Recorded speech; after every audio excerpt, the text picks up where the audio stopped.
Imagine turning your radio dial to dead air at midnight, only to hear a station that was demolished 40 years ago. No tower. No power. Just a voice calling out from an abandoned frequency, reading names that haven't been spoken in decades.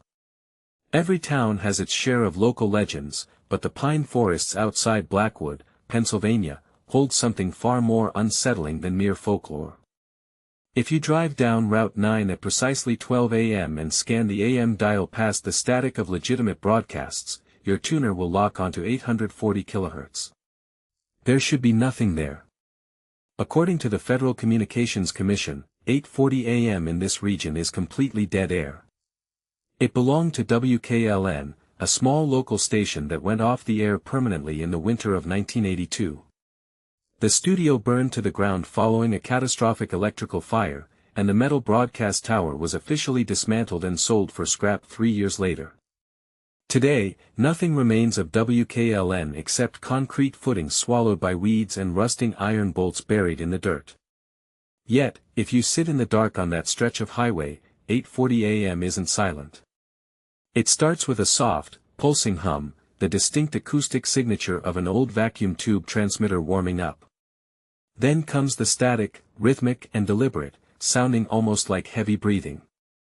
And then, clear as day, a record begins to play. It is always the same song, a warped, crackling scratch of an obscure 1930s big band tune that bends in pitch, as if playing on a turntable that is slowly losing power. When the music abruptly cuts out, the presenter speaks. His tone is calm, professional, and chillingly vintage. He introduces himself as Arthur Pendleton, the original station manager who died in the 1982 fire. In a steady, baritone voice, he delivers the local weather forecast for a night 4 decades in the past. He reads forgotten news headlines. But then, the broadcast strays from the historical script. Arthur begins reading a list of names. For years, local urban explorers and ham radio enthusiasts assumed the signal was an elaborate hoax, a rogue pirate transmitter hidden somewhere in the woods using pre-recorded audio. In 2018, a group of 3 signal tracing enthusiasts, equipped with directional antennas and signal strength meters, decided to hunt down the source once and for all. They expected to find a teenager with a homebrew rig, or maybe a solar power transmitter hidden in a tree canopy. Instead, as they calibrated their equipment along Route 9, the signal vectors converged on a single point, the center of the overgrown clearing where WKLN's tower used to stand. They walked into the woods with handheld receivers. As they drew closer to the center of the clearing, the signal grew overwhelmingly strong. On their screens, the radio frequency field strength was off the charts, indicating a high-power transmitter operating just feet away from them. Except there was nothing there. Just trees, mud, and empty air. One of the researchers, a man named Marcus, brought his receiver right down to the ground near one of the old rusted concrete footings. The audio wasn't coming from the air above them. It was radiating directly out of the earth beneath their feet. Marcus tuned the receiver to full volume and held the microphone close. That was when the voice on the broadcast stopped reading its usual script. The music cut out completely. The steady hum of the transmitter shifted into a low, metallic vibration that pulsed through the ground beneath their boots. On the recording, Arthur Pendleton's voice didn't read the historical news. Instead, he paused, cleared his throat, and spoke 3 new names, the exact full names of the 3 men standing in the dark clearing. Before any of them could react, the voice delivered a single, final instruction: look down. Marcus raised his flashlight and pointed the beam at the mud surrounding the concrete footing. The ground was beginning to sink. The wet soil gave a soft, wet gasp as it dissolved into a slick, churning slurry. Marcus swung his flashlight beam downward, the bright white circle cutting through the fog to reveal dark, oily water welling up from beneath the base of the transmitter tower. It wasn't rain accumulation, it was bubbling upward under immense pressure, thick and smelling faintly of rusted iron and stagnant river bottoms. Frank stumbled backward, his heavy boots making a wet slap-slap sound against the softening earth, while Arthur remained frozen, staring at his own muddy work boots as the ground around them yielded like wet dough. From the rusted megaphone atop the shack, the speaker crackled back to life. The static had shifted tone, smoothing out into a low, rhythmic hum that vibrated directly through the marrow of their bones rather than their ears. The voice, still carrying the eerie, clipped cadence of mid-century broadcast radio, did not resume the farm reports or the obituary list. It began to read off coordinates. Latitude and longitude, delivered with precise, metronomic pauses. 42 degrees, 14 minutes, 7 seconds north, the speaker droned, the audio surprisingly crisp despite the speaker's shattered horn. 71 degrees, 8 minutes, 22 seconds west. Depth, 12 meters. Status, unresolved. Marcus pulled a battered notebook from his heavy canvas jacket, his thumb frantically tracing the handwritten grid map he'd drawn during their 3-hour hike up the ridge. "That's not here," he muttered, his voice barely audible over the rising hum of the mud. "Those coordinates, that's the reservoir. The old town center they flooded back in '58 to build the dam." "Arthur," Frank hissed, grabbing the older man's elbow with a trembling hand. "We're leaving. The tower's unanchored. The whole footing is sliding out from under the shack. Look at the guy wires. Above them, the thick steel cables anchoring the dead tower to the surrounding tree limbs screeched under sudden tension. Droplets of condensation rained down from the metal lattice as the entire 200-foot structure groaned, tilting perhaps 2 degrees to the east. Yet inside the locked wooden shack, the glow of vacuum tubes pulsed stronger, casting long, orange, rib-like shadows through the warped window slats onto the forest floor. Arthur didn't move. He reached out and pressed his gloved palm against the cold, corroded metal of the tower base. His eyes were wide, reflecting the faint, rhythmically blinking orange light from the shack's window. "It's not broadcasting from inside, Marcus," he whispered, ignoring Frank entirely. "Listen to the resonance. The audio signal isn't coming from a tape deck in that room." Marcus stepped closer, stepping over a widening fissure in the mud where gas bubbles hissed as they popped. "What are you talking about?" "The speaker is wired to the building." "No," Arthur said softly, his breath pluming in the sudden, unnatural chill settling over the clearing. "The wires are rusted through. Look at the conduit on the side of the shack, it's severed years ago. The horn is just acting as an acoustic funnel. The sound is coming up through the steel legs of the tower. It's coming from underneath us." As if responding to Arthur's realization, the radio voice cut off mid-coordinate. The deep hum ceased, leaving a silence so absolute that the sound of their own breathing felt impossibly loud. Deep below the churning mud, a sharp, metallic clank echoed, like a heavy iron vault door sliding into a groove. Then, the speaker burst into audio once more, but the polished announcer's voice was gone. In its place was a chaotic layer of overlapping transmissions, a panicked maritime distress call from a vessel that didn't exist on any chart, a child reciting prime numbers in a dead language, and beneath it all, the clear, unmistakable sound of a phone ringing in an empty room. Marcus's cell phone, completely dead and devoid of signal since they had crossed the county line 4 hours ago, began to vibrate violently in his breast pocket.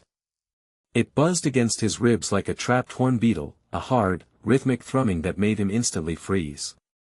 Evelyn stopped typing, her hands hovering above the glowing console as the low-frequency hum of the broadcast deck seemed to twist, bending around the sudden intrusion.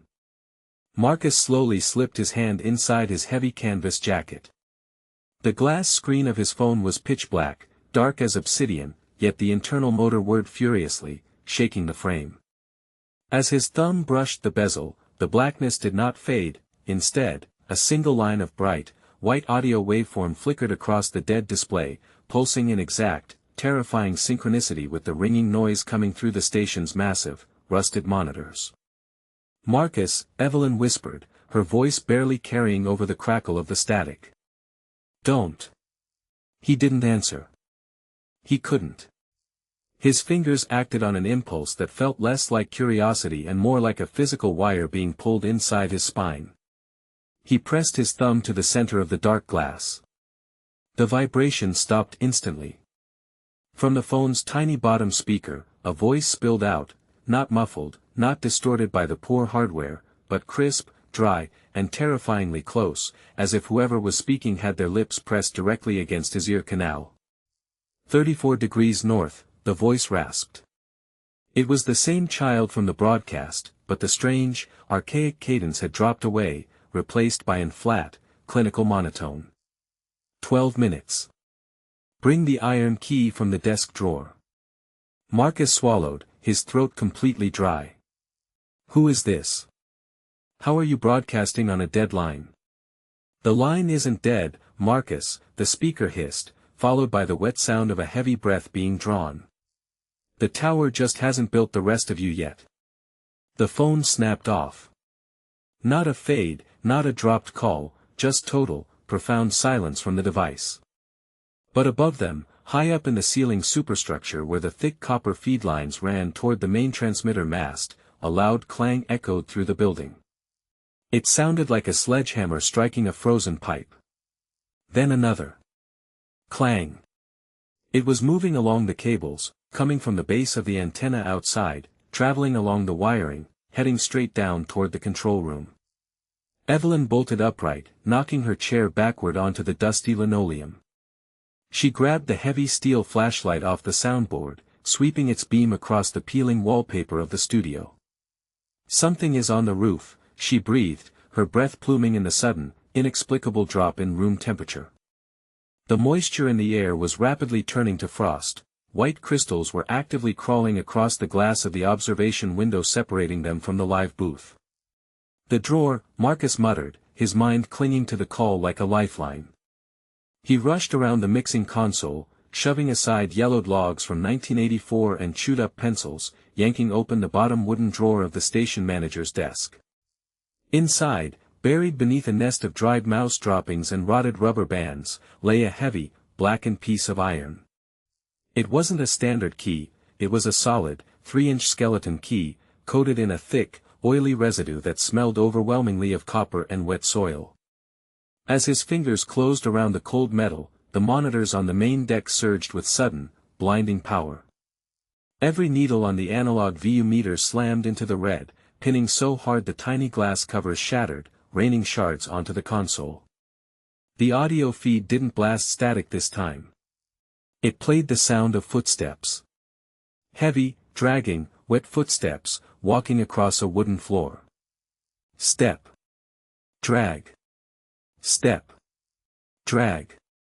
The sound wasn't coming from the speakers anymore. It was coming from the hallway right outside the soundproof booth door, the dead-end corridor that led only to the collapsed boiler room. Evelyn raised the flashlight, training the beam squarely on the brass door handle. The metal knob began to turn, slowly, smoothly, with the deliberate care of someone who had all the time in the world. The static didn't just clear, it solidified. It thickened into a low, resonant hum that vibrated the very fillings in my teeth, a frequency that felt less like audio and more like a physical presence crowding into the cramped broadcast booth. Through the dust-caked plexiglass, the ancient reel-to-reel tape spun in violent, erratic jerks, as if invisible hands were frantically editing history in real time. "Is anyone receiving?" the voice whispered again, closer now, echoing not from the speakers, but from the empty hallway behind me. My breath hitched, freezing in the sudden, sub-zero drop in room temperature.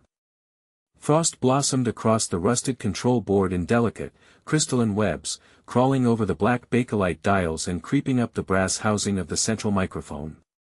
I reached out to cut the main transmitter power, my trembling fingers hovering over the heavy copper toggle switch.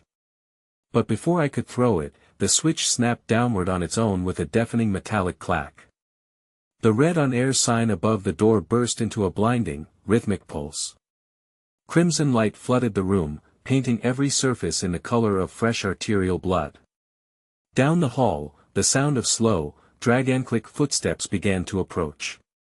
Something heavy was being hauled across the linoleum, accompanied by the wet, rhythmic slap of bare feet on cold floorboards.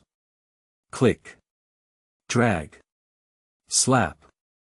I pressed my back against the console, eyes locked on the frosted glass window of the booth door. A shadow detached itself from the darkness outside, growing taller, warping as it stretched across the illuminated pane.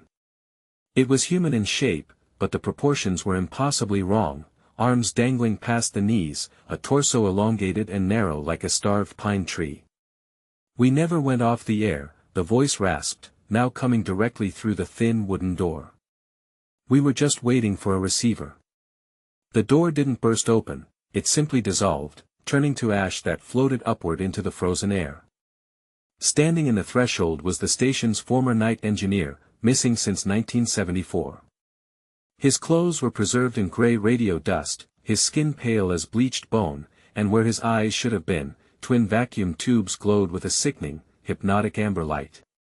His jaw unhinged with the sickening crunch of dry wood, exposing a throat lined not with flesh, but with intricate copper coils and pulsing filaments. He didn't attack. He stepped aside, pointing a long, skeletal finger back down the dark corridor toward the main studio. Driven by a dreadful, irresistible compulsion, my feet moved on their own. I walked past him, smelling ozone, old earth, and copper. In the center of the main studio sat an immense, pulsing mass of wires, bones, and decaying magnetic tape, fused into the concrete floor like the roots of a monstrous tree. At its core, a massive, archaic cathode ray tube flickered to life. The screen didn't show static. It showed me. It showed me standing in the doorway, staring at the screen. But as I watched, the footage shifted. It showed me sitting at the desk, wearing dusty clothes, my eyes replaced by amber vacuum tubes, whispering into the microphone for decades to come, waiting for the next lost soul to tune in. The air pressure in the room spiked, collapsing my lungs. The copper coils in the engineer's throat began to sing in a chorus of 1,000 overlapping voices, broadcasting our final transmission into the boundless, indifferent dark. I opened my mouth to scream, but only static came out. If the station was destroyed 50 years ago, who was holding the microphone on the screen?